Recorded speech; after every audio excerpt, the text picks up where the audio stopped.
DNS. DNS बिल्कुल domain सही जवाब है। डीएनएस का फुल फॉर्म पता है? DNS domain name system. Domain name system. और इसकी कार्यप्रणाली क्या है, ये काम कैसे करता है? ये डोमेन को आईपी एड्रेस में कन्वर्ट कर देता है, नंबर आता है आईपी एड्रेस में। बिल्कुल सही बताया इस बच्चे ने। इस डायग्राम से आपको समझ आ दूसरे गया। कंप्यूटर जोड़ने के लिए नहीं भाई, दूसरे कंप्यूटर को नहीं जोड़ता है, समझिए। कुछ भेजना भी। जैसे कि इस डायग्राम से समझिए क्या होता है। अब मान लीजिए ये आप यूजर हैं, एंड यूजर यानी हम लोग हैं। आपने यहाँ एक वेबसाइट लिखी, कोई भी वेबसाइट लिखी। अब आपने जो वेबसाइट लिखी वो वेबसाइट किसी ना किसी सर्वर में तो स्टोर होगी। आपको तुरंत सर्वर, आप ऊपर टाइप करते हैं www. मान लीजिए rediff.com या फिर flipkart.com, तो वो फ्लिपकार्ट के जिस सर्वर में वो साइट सेव है वहां से आपको लिंक करता है, वहां से साइट आ जाती है। लेकिन अगर ये सर्वर गड़बड़ हो गया तो थोड़ी देर के लिए इस पर्टिकुलर साइट को दूसरे सर्वर पे रूट कर दिया जाता है। तो क्या वेबसाइट भी चेंज हो जाती है? वेबसाइट नहीं चेंज होती ना, वेबसाइट तो वही रहेगी, लेकिन उस सर्वर का आईपी एड्रेस तो बदल गया ना। पहले सर्वर दूसरे आईपी पे था, अब तीसरे सर्वर पे हो गया। तो कस्टमर को कैसे पता चलेगा? कस्टमर तो वेबसाइट ही डालेगा सीधा सीधा। तो ये काम अब डीएनएस का होता है। डीएनएस में जो भी लेटेस्ट सर्वर की आईपीज हैं उनके आपके ये जो वेबसाइट है उसके साथ मैप कर देता है। तो आप कभी भी वेबसाइट टाइप करेंगे उस समय जो चल रहा होगा सर्वर, उस सर्वर से उसको लिंक कर देगा। ये आप चेक भी कर सकते हैं। देखिए बताएं कैसे। आप लोग सीधा खोल लीजिए CMD यानी डॉस, और यहाँ लिखिए पिंग और अपनी gmail.com लिखकर एंटर मारिए। जीमेल आपको पता है गूगल मेल। जब आप इसे एंटर करेंगे तो आपको दिखाई देगा इस समय पिंग किस आईपी से आ रहा है। ये है जीमेल की आईपी। आप इसे नेक्स्ट डे ट्राई करेंगे तो आपको किसी दूसरे आईपी से पिंग मिलेगा। तो हमने तो जीमेल चेंज नहीं किया, लेकिन डीएनएस ने उसकी आईपीस दूसरे जो भी रिसेंटली मैप्ड है उसके साथ ऐड कर रखी है। क्लियर हुआ सभी को? तो ये जरूरी है। तो डीएनएस इसका सही जवाब है। और अमरजीत ने सही जवाब दिया है। विवेक आनंद का गलत है। और मनुराज कह रहे हैं सर थोड़ा यूट्यूब पर भी ध्यान दें। मनुराज कुछ लिखे तो आपका ध्यान जरूर देंगे। ये क्वेश्चन बच्चों थोड़ा इंटरेस्टिंग है। Which one is the invalid site of the cache memory? Cache memory का अवैध आकार कौन सा है? 2048 किलोबाइट, 3072 किलोबाइट, 92162 किलोबाइट और 512 किलोबाइट। जरा इसका आंसर आप लोग बताइए। पहले तो इसके पहले मेरे को कोई बच्चा बताएगा कैश मेमोरी होती क्या है? सर सी होगा इसमें। कैसे पता किया आपने? क्योंकि सर 224 केवी का एक एमबी होता है और 224 में 10 20 और 48 हो रहा है। बिल्कुल सही आपने तुक्का पकड़ा। क्योंकि जितनी भी मेमोरी स्लाइड्स होते हैं वो 8 बिट से कम नहीं हो सकते। 8 बिट का तो एक बाइट तो होगा ही ना भाई। कंप्यूटर का लॉजिक ये कहता है कि अगर आप छोटा नंबर भी सेव करते हैं, मान लीजिए आपने एक नंबर सेव किया 2, तो 2 का बाइनरी कितना होगा? 10 होता है। तो क्या सिर्फ 10 सेव होता है कंप्यूटर में? ना, अगर आप 2 को भी सेव करेंगे कंप्यूटर में तो कंप्यूटर उसको पूरा 1 बाइट लेगा, यानी कि हो गए 3 3 6 7 8 सेव ये होगा 2 भी। ऐसा नहीं कि दूसरा बाइट को या दूसरा हिस्सा जगह बच रही है तो उसमें डाल देगा। तो 1024 का गेम चलता है सब जगह। तो जो जो पूरे डिवाइड हो रहे हैं या फिर 8 के मल्टीपल में आ रहे हैं, तो आप देख रहे होंगे कि 1 किलोबाइट हो गया या 512 भी पॉसिबल है। इनको भी देखेंगे तो डिवाइड हो जाएगा, ये भी हो जाएगा, लेकिन ये वाला नहीं हो पाएगा। तो ये इनवैलिड बाइट का आकार है। ये तो आपको क्लियर हो गया। दूसरा कैश मेमोरी होता क्या है?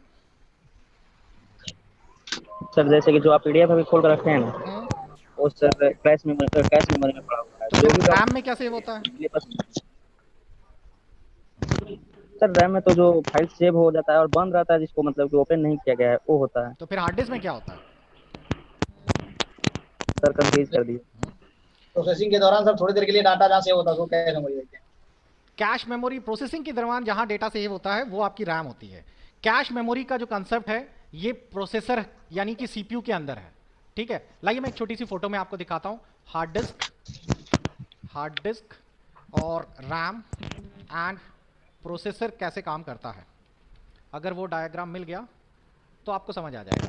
आप लोग जो भी फाइल बनाते हैं वो फाइल आप लोगों की कहां पर सेव हो रही है? अगर आप कोई फाइल बनाते हैं और उसे सेव कर देते हैं तो वो सेव होकर कहां जाती है? वो आप लोगों की हार्ड डिस्क में जाकर सेव हो जाती है। हार्ड डिस्क में सर। ठीक है, देखिए ये आपको स्क्रीन पर दिखाई देगा, ये रहा। ठीक, तो हम लोगों ने जो भी डेटा रखा वो हार्ड डिस्क में सेव है।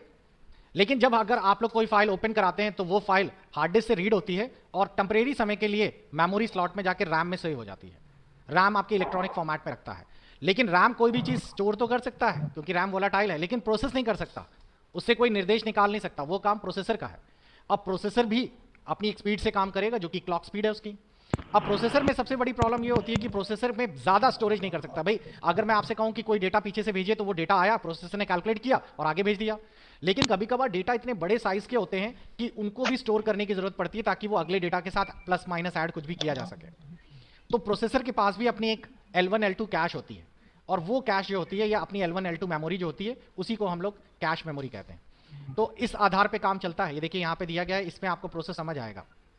ये देखिए ये कितना सही है। तो हार्ड डिस्क से रैम में गया, रैम से फिर प्रोसेसर में गया, प्रोसेसर के पास जो अपनी मेमोरी है वो कैश मेमोरी है, और ये बहुत फास्ट काम करती है। और प्रोसेसर की कैश मेमोरी, कितने कैश मेमोरी का प्रोसेसर है, ये सब प्रोसेसर के ऊपर ही लिखा रहता है। तो अगर आप लोगों ने सुना होगा एक प्रोसेसर का नाम, आपने पहले सुना होगा ड्यूल कोर, या फिर आपने मोबाइल में भी सुना होगा कोर टू क्वाड, या फिर आपने सुना होगा कोर आई। तो ये सारे जो प्रोसेसर्स हैं ये अपग्रेड हो रहे हैं। तो अपग्रेड होने का मतलब इनकी क्लॉक स्पीड, इनके नंबर ऑफ कोर और साथ ही साथ कैश मेमोरी को बढ़ाया जाता है, तो जिससे आपके प्रोसेसर या आपके पीसी की स्पीड बढ़ती है। क्लियर? तो ये होता है आपकी कैश मेमोरी। चलिए आगे बढ़ते हैं बच्चों। नेक्स्ट है आप लोगों का, और वो है what is the validity period of cheque. Cheque की वैधता बताइए कितने दिन की होती है? 1 माह के सर। 3 महीने। 3 महीने बिल्कुल सही है, 3 मंथ्स की होती है। और मुझे बताइए चेक एंड डीडी में क्या अंतर होता है?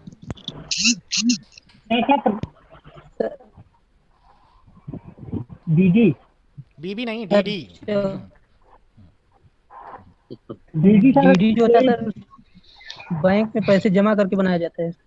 ओके, और चेक? चेक अपने द्वारा भर के उसके। देखिए बहुत सिंपल सा कंसेप्ट है। अगर आपको किसी को पैसा देना है और आप चाहते हैं कि आप अभी उसको पैसा दे दें और वो आपके खाते से पैसा बाद में निकाल ले थोड़े दिन के अंदर ही या 2 या 3 दिन, तो आप डीडी देते हैं, वो सॉरी चेक देते हैं। लेकिन अगर सामने वाले को विश्वास नहीं है और वो नहीं जानता, पता चला आपने उसको चेक दिया और जब उसने बैंक में चेक लगाया तो आपके पैसे ही नहीं है खाते में, उस केस में डीडी बनानी पड़ती है। आप कभी भी किसी कहीं पर भी फीस डिपॉजिट करेंगे स्कूल कॉलेजेस में, तो वो आप लोगों को डीडी के द्वारा ही पे करनी पड़ती है, क्योंकि डीडी में पहले पैसा पे होता है और बाद में आप उसे इनकैश कराते हैं। Yes sir. 1.10 का बताइए। नम्रता पूछ रही है, सेकंड पेपर भी सॉल्व करा दिए। नम्रता आप लाइव रहा करिए, सेकंड पेपर कल सॉल्व हुआ था, फिर आप लोग अगर चेक करें तो आप लोगों को यूट्यूब पे अपडेट मिलता रहेगा। राघवेंद्र कह रहे हैं चेक में कंज्यूमर ऑर्डर देता है बैंक को ताकि डीडी में बैंक दूसरे, बिल्कुल सही कह रहे हैं। और विवेकानंद चौधरी कह रहे हैं डीडी बैंक से बनाया जाता है और चेक होता है बैंक जाकर पैसे निकाल लिए जाते हैं। हाँ, वो भी आप कह सकते हैं दूसरे शब्दों में। 1.10 पे आइए। This is not a benefit of big data analysis. Analysis होना चाहिए, ये बिग डेटा एनालिस्टिक का लाभ नहीं है। बताइए कौन सा? Fast better decision, cost reductions, manage of data, और नन ऑफ द अबव।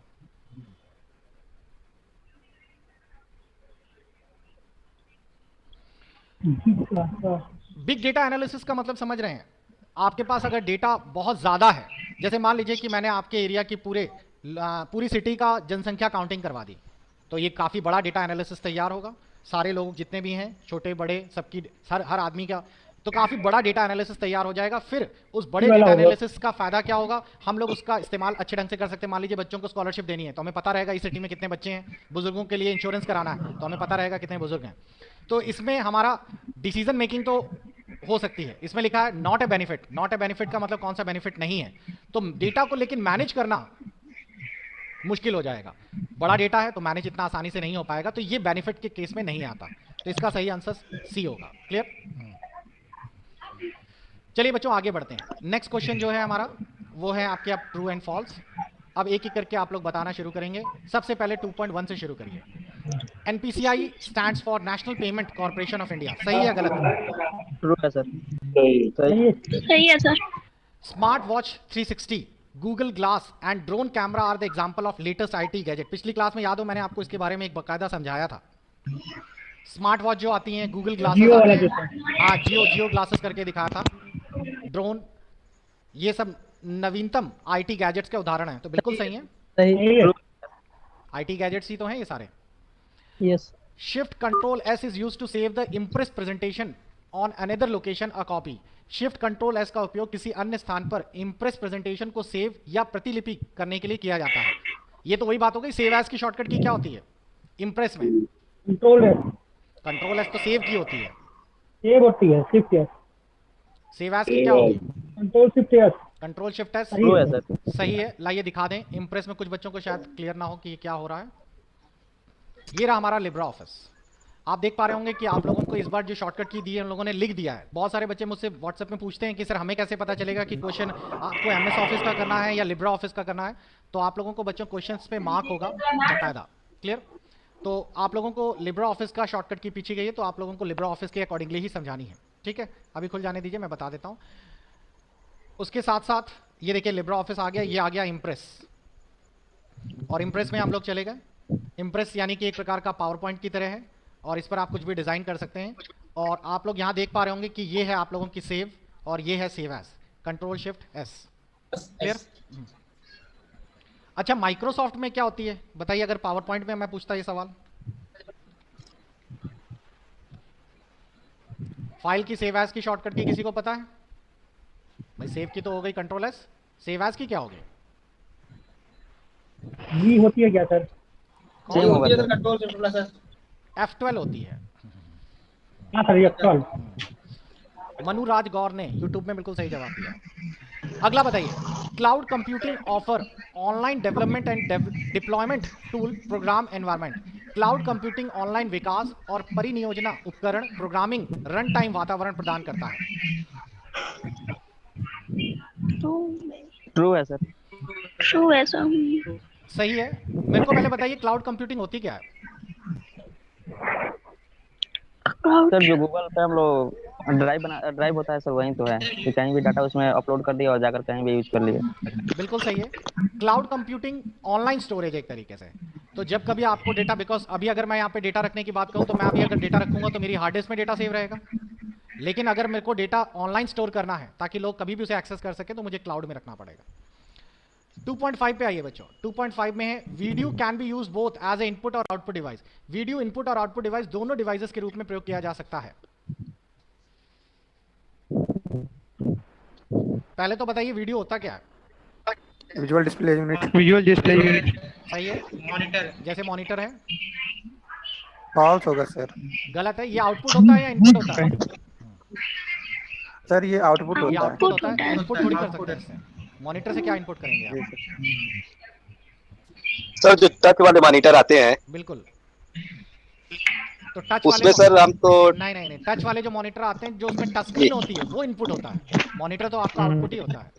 अच्छा भाई तो टच स्क्रीन सर, ऊपर वो आपकी तो लगाई इसको दोनों में आ आउटपुट ही जाएंगे। मानेंगे। हाँ, आउटपुट ही मानेंगे। वीडियो वर्ड बोल दिया तो आउटपुट ही होगा। जो टच मॉनिटर्स भी आते हैं तो आपका वो एक्चुअली उसके ऊपर जो टच स्क्रीन लगी हुई है, एक स्क्रीन लगा दी जाती है तो वो आप लोगों का एज ए इनपुट की तरह यूज की जाती है। अब देखिए 2.6 में आइए। RBI means reserve bank of India. ये तो आसान है, ये तो आपको सबको पता ही है। 2.6 ट्रू है सर। इसके बारे में क्या बात ट्रू करें? है। ईमेल, ये तो सभी को पता होना चाहिए। बताइए ईमेल का केस सेंसिटिव होता है? ट्रू नहीं, False। फॉल्स है। फॉल्स है। फाल्स नहीं होता होगा। है सर, फॉल्स है। ईमेल्स में केस का कोई लेना देना होता है? ईमेल पे केस का कोई नहीं। आप नहीं कैपिटल सर। में भी लिख सकते हैं, No स्मॉल में भी सर। लिख सकते हैं, मेल चली जाएगी। अगला, in a peer to peer network any client computer can also be a server. किसी पीयर टू पीयर नेटवर्क में कोई क्लाइंट कंप्यूटर सर्वर भी हो सकता है। फॉल्स है। सही है। इसको बच्चों जानने के लिए आपको पता होना चाहिए पीयर टू पीयर कंप्यूटर होते क्या है, और इसकी मैंने बड़ी डिटेल क्लास ली थी। आप लोगों को मैंने पूरा बकायदा बताया था पीयर टू पीयर करने का तरीका। देखिए पीयर टू पीयर का मतलब होता है, जैसे अभी आपको मैंने क्लाइंट सर्वर दिखाए, वैसे ही पीयर टू पीयर में हर एक कंप्यूटर दूसरे कंप्यूटर के साथ डायरेक्ट कनेक्टेड रहता है और उसमें ना कोई सर्वर होता है ना कोई क्लाइंट होता है। कोई भी किसी को डायरेक्ट डेटा भेज सकता है। एक छोटा सा एग्जांपल के रूप में जैसे ये है, तो इसमें अगर आप लोग गौर करें तो इसमें आप लोगों को दिखाई दे रहा होगा कि ये कंप्यूटर हम है अगर, तो ये हम इसको भी डेटा भेज रहे हैं, इसको भी भेज रहे हैं, इसको भी भेज रहे हैं। इस तरीके से कहीं पे भी डेटा जा सकता है, डेटा रिसीव भी कर सकते हैं। इसमें कोई सेंटर में नहीं है, कोई सर्वर नहीं है, तो कहीं पे भी कोई भी एक्सेस कर सकता है, कोई भी भेज सकता है। इसे आप अपने घर पे भी कर सकते हैं। कैसे कर सकते हैं? पीयर टू पीयर नेटवर्क बनाने के लिए आपको चाहिए होती है लैन केबल। याद हो मैंने आपको बताया था लैन केबल ले लीजिएगा। और लैन केबल नहीं भी आज के डेट में वाईफाई से भी आप कनेक्ट कर सकते हैं। ये देखिए लैन केबल है और इसका एक एंड आप एक पीसी में लगा दीजिए और दूसरा एंड आप दूसरे पीसी में लगा दीजिए। दोनों के आप लोग आईपी सेट कर दीजिए और बस एक जगह से डेटा दूसरी जगह से कनेक्ट कर लीजिए। तो इस तरीके से पीयर टू पीयर कंप्यूटर्स काम करते हैं। तो इसका सही जवाब क्या होगा? सही है, कोई कंप्यूटर कोई भी सर्वर बन सकता है। नेक्स्ट बताइए आप लोग, shift plus arrow is used to move cursor with a selection to the right. Shift arrow का उपयोग कर्सर को सिलेक्ट करने के लिए दाईं तरफ कर सकते हैं। ट्रू है सर। सही है। भाई अगर आप शिफ्ट के साथ दाहिना एरो बटन दबाएंगे तो दाहिनी तरफ का सारा कंटेंट सिलेक्ट हो जाएगा, ये भी सही है। और जाहिर है लेफ्ट वाला दबाएंगे बाईं तरफ, टॉप वाला दबाएंगे तो ऊपर वाली लाइन सिलेक्ट हो ऊपर की जाएगी। तरफ। तो आप लोगों का बच्चों ऑनलाइन क्लाउड वाली जो क्लास चल रही है जूम वाला, इनका टाइम खत्म हो गया, आप लोग जल्दी से लौट के आइए, फिर आगे का टॉपिक पूरा करते हैं। इसी बीच यूट्यूब वाले बच्चे अपने कुछ सवाल रख सकते हैं, 2 मिनट में हमारे बाकी बच्चे ऑनलाइन फिर से रिटर्न हो रहे हैं, और इस बीच आपको कुछ पूछना है तो आप लोग जरूर पूछ सकते हैं बच्चों, और उसके बाद फिर हम लोग अपना बचा हुआ सेशन पूरा करेंगे। किसी को कुछ पूछना चाहते हैं?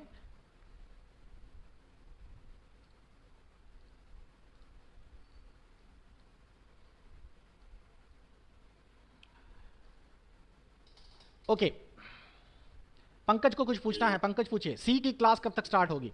बच्चों सी की क्लासेस सारी ऑलरेडी सब फिनिश्ड हैं। आप लोगों को क्लासेस के लिए कोई वो नहीं है कि आप लोगों को क्लासेस फिर से पढ़नी पड़ रही हैं या कोई भी इस तरह की ज्वाइन करनी है। क्लासेस का और कंटेंट सब कुछ फिनिश है। मैं सभी के बारे में रिवाइज करा रहा हूँ।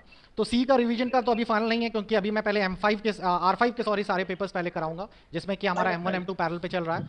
3-4 सेट हो जाए तो उसके बाद हम लोग M4 और M3 को भी पूरा कवर करेंगे, और जब ये हो जाएंगे तब फिर हम लोग देखेंगे, टाइम बचता है तो आगे पीछे करेंगे। अगर आप लोगों को क्लासेस लेनी है तो रिकॉर्डेड फॉर्मेट में क्लासेस सारी अवेलेबल हैं, आप लोग वो सब ले सकते हैं। सबके लिए वेबसाइट मिलती है बच्चों, उन वेबसाइट्स को आप लॉगिन कर सकते हैं, और लॉगिन करने के बाद उनके अंदर सारा कंटेंट आपको अवेलेबल हो जाता है। तो मैं आप सभी को सजेस्ट करूंगा कि जिनको भी पढ़ना है, जिनको भी ये क्लासेस लेनी है, वो सारा का सारा वेबसाइट्स या लॉगिन या नोट्स परचेज करके आप लोग अपना ले सकते हैं। सभी का कंटेंट फुली अवेलेबल है।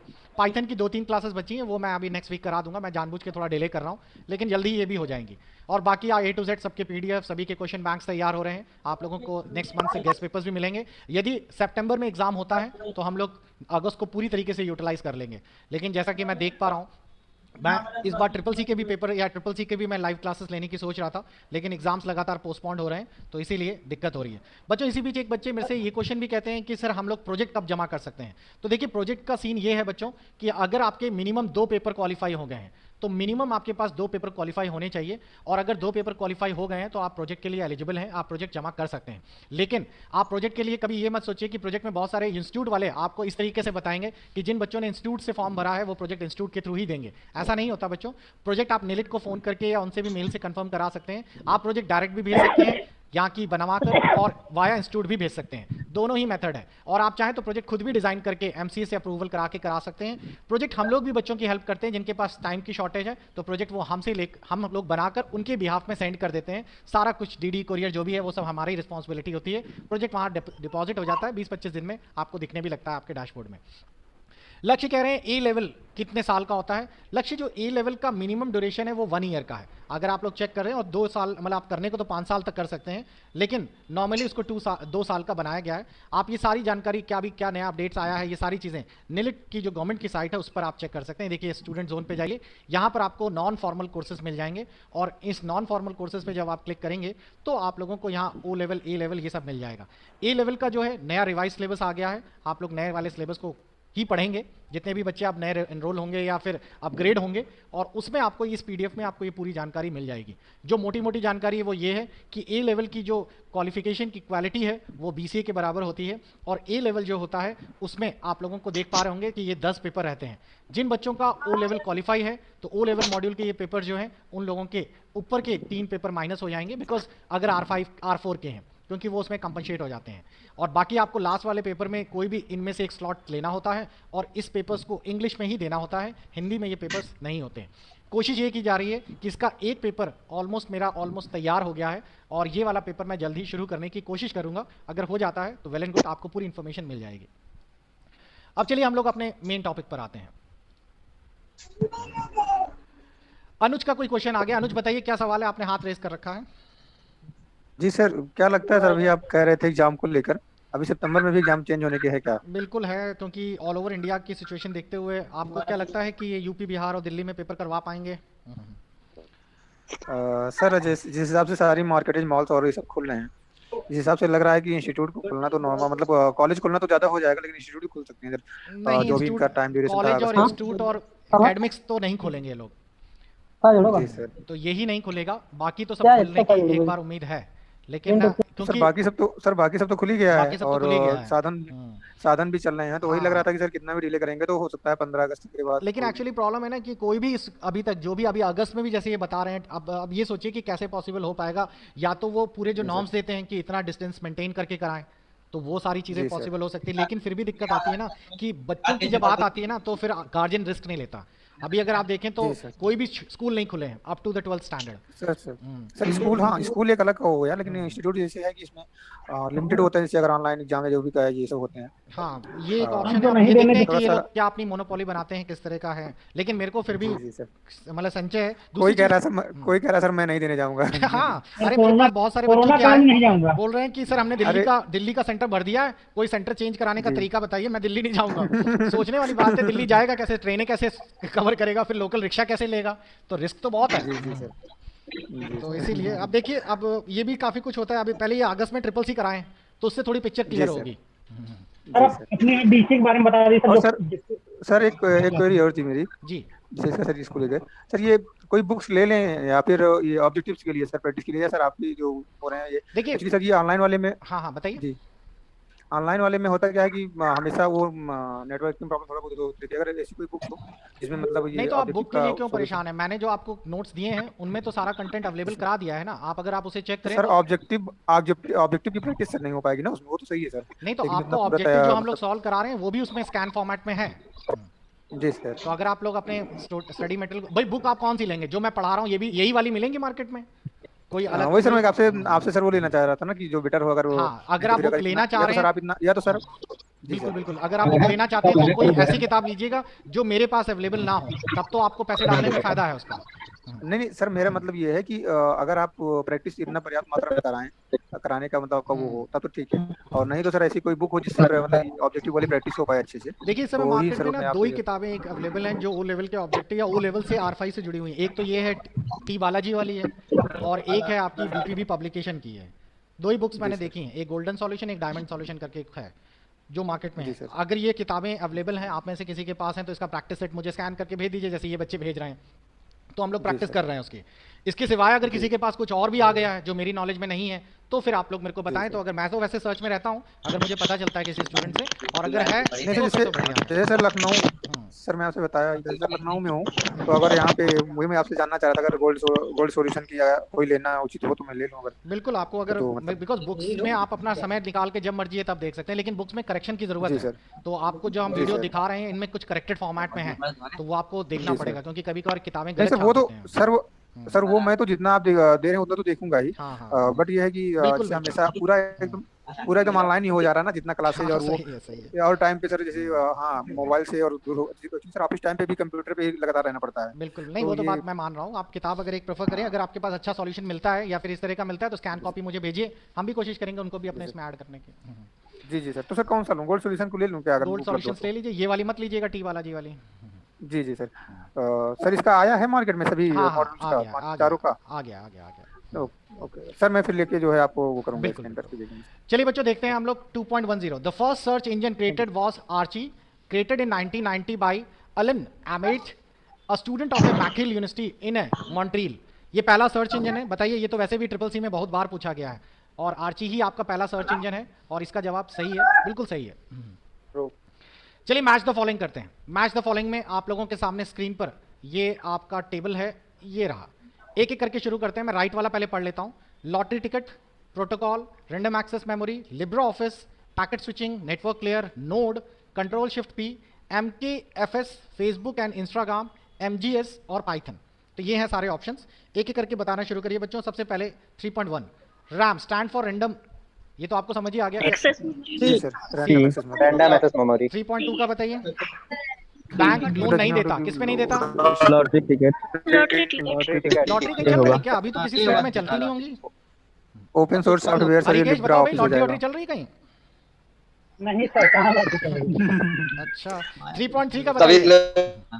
Libra office. ओपन सोर्स कौन सा है इसमें? Libra office sir. Libra office वाला कौन सा है? डी है। डी है सर। राउटर किस लेयर में काम करता है बताइए? ये OSI module packet switching sir, packet switching sir. ये लेयर पूछ रहा है, तुम लोग पैकेट स्विचिंग बता रहे हो। Network layer. Set of rules क्या होते हैं? मैं हर बार यही बोलता हूँ, सेट ऑफ रूल्स। प्रोटोकॉल। बिल्कुल प्रोटोकॉल। 3.6 शॉर्टकट की सुपरस्क्रिप्ट करने की लिब्रे ऑफिस कैल्क में। सर यही है कि कंट्रोल शिफ्ट की वही है final. Internet work on, internet काम करता है। पैकेट स्विचिंग याद है आप लोगों को बताया गया था, पैकेट स्विचिंग छोटे छोटे पैकेट्स में टूट के फिर सिंक होता है। What command is used to create Linux file system? Linux में फाइल बनाने के लिए कौन सा कमांड यूज किया जाता है? MKFS। जैसे आप लोगों के उसमें कॉपी कॉन करके फाइल बनाते थे इसमें। Which is a mobile social network? थोड़ा सा नीचे ड्राइव कर देते हैं, ये सब आपको आता है पहले से। जी सर, फेसबुक इंस्टाग्राम सर। अरे ये फाइल बनाने का काम करता है MKS। जैसे आप लोग कॉपी कॉन से फाइल नहीं बनाते थे डॉस में, वैसे ही है लिनक्स में फाइल बनाने का काम करता है। कुछ फुल फॉर्म होगा सर? फुल फॉर्म रुकिए जरा, मेक फाइल सिस्टम करके होना चाहिए, एक मिनट बता रहा हूँ। Full form MKS। ये रोड में बैठ के कौन पढ़ रहा है यार? MKS का फुल फॉर्म इसमें तो नहीं दिया हुआ है, अलग अलग आ रहे हैं। बच्चों किसी को पता है MKFS का फुल फॉर्म? फाइल सिस्टम दिया है, मेक फाइल सिस्टम, ये है पूरा। आप बताना वही सही होना चाहिए सर। मेक फाइल सिस्टम ये है इसका फुल फॉर्म, ये देखिए। Clear? Okay next, each machine in a network is called, ये तो अभी अभी हम लोग डिस्कस कर चुके हैं। क्या होगा सर इसका? नोड होते हैं ना, सर्वर एंड क्लाइंट्स, नोड होते हैं सारे कंप्यूटर्स में। विकास बोल रहा है यूट्यूब में, लॉकडाउन पर रोड में आ गए हैं, बताइए। सही है बेचारे, अब क्या करें, इंस्टीट्यूट वालों से बिजनेस होगा सर। इंस्टीट्यूट वाले बेचारे क्या करें। 4.4 पे आते हैं बच्चों, फिल इन द ब्लैंक्स में। In Impress presentation for animation we select slide and click. Option बता दें, BlackBerry OS, sign, spyware, account in bank, sequential format menu animation, control shift O, binary point of cell, BMP @ control shift J। तो Impress में animation को कैसे करते हैं? ओ sir होगा। कहां से होता है? फॉर्मेट मेनू होगा सर। फॉर्मेट मेनू के अंदर एनिमेशन, इसी तो एनिमेशन प्रोवाइड होता है।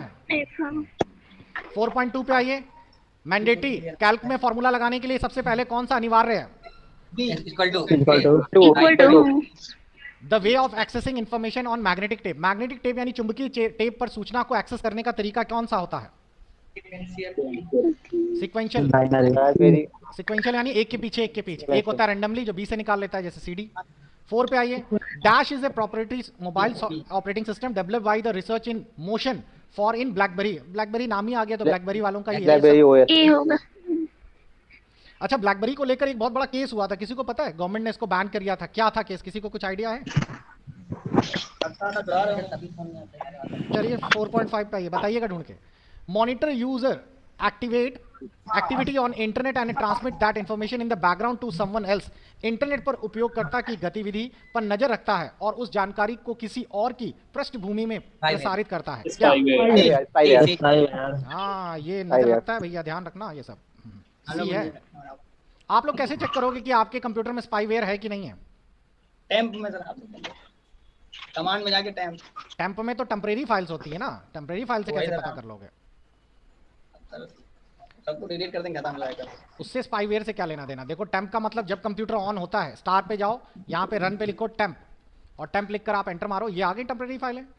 तो आप जितनी बार सिस्टम ऑन करते हो, जितनी बार बंद करते हो, हर बार टेम्परेरी फाइल जनरेट होती है। तो इससे को मिटाने से या इसको सिलेक्ट करके डिलीट कर देने से कोई स्पाईवेयर थोड़ी चला जाएगा। ये देखिए सब डिलीट हो रही है, ये तो टेम्परेरी है, ये तो आपकी स्पीड थोड़ी सी प्रोवाइड कर देगा। स्पाईवेयर के लिए आपको एक बाकायदा टोटल सिक्योरिटी एंटीवायरस की जरूरत पड़ेगी। तो हमारा ये 5वां नंबर हो गया। 6वां नंबर बताइए, ID proof and address proof document. अरे ये तो बैंक में चाहिए होता है, बैंक खाता। ठीक। उसके बाद 6वां हो गया। 7वां बताइए, प्रिंट प्रीव्यू की शॉर्टकट की क्या है? Control shift. ये कौन सा नंबर था? कंट्रोल शिफ्ट O, G था। जी है सर। ठीक। कंप्यूटर यूज द, ये 7वां नंबर है, नहीं ये 8वां है, sorry. Computer use the dash language to process the data. तो इसका ऑप्शन कौन सा? बाइनरी लैंग्वेज है। और बाइनरी लैंग्वेज वाला ऑप्शन कौन सा है इसमें? H। ठीक। POS का मतलब पता ही है, point of sale. Point of कोई जान सकता है पॉइंट ऑफ सेल क्या होता है? हाँ, मशीन होती है, वो जो पीओएस जैसे मशीन होती है जिससे आप POS स्वाइप करते हैं क्रेडिट कार्ड और जो भी है। और ग्राफिक्स पिक्चर का एक्सटेंशन क्या होता है, पेंट का एक्सटेंशन क्या होता है? ऊपर करिए sir. BMP BMP. Dot BMP. Clear हो गया सभी को? तो ये है बच्चों आप लोगों का एक और सेट, तो आप लोग इसको अच्छे से देख लीजिएगा। वैसे एक बार देखने में मेरे ख्याल से समझ आ जाता है, इतना ज़्यादा भी नहीं है कॉम्प्लिकेटेड। आप अगर एक बार वीडियो फॉलो कर लेते हैं तो आपको इजीली क्लियर हो जाता है। तो ठीक है, फिर मिलते हैं बच्चों नेक्स्ट क्लास के सेम 7:30 बजे। M2 का पेपर कोशिश करेंगे सॉल्व करने के लिए। आप लोग लाइव आइएगा, मैं आपके व्हाट्सएप पे भेज दूंगा user name and password. Okay, इसी के साथ शुभ रात्रि, गुड नाइट, टेक केयर। घर पे रहिए, कोरोना इतना तेजी से बढ़ रहा है। और मेरी तो एक सीएमओ से बात हुई है, उन्होंने तो ये कहा है कि सर हाँ सर ये क्वेश्चन था कि व्हाट्सएप पे सर वो ये आ नहीं रहा था लॉगिन आईडी और पासवर्ड सर।